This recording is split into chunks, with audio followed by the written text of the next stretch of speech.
看，这看洛神花了，你看，重阳节快到了，你看，今年6月已经吹东北风了，凉风了。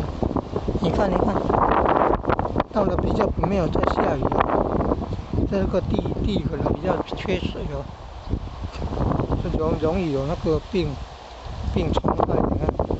你看，这个叫白白的，你看得了病虫。你看那菇形啊，介壳虫，我们叫介壳虫。菇形，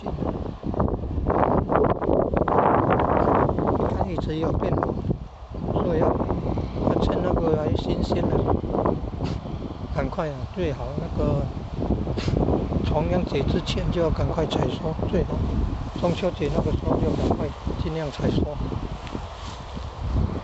干净比较好处理的。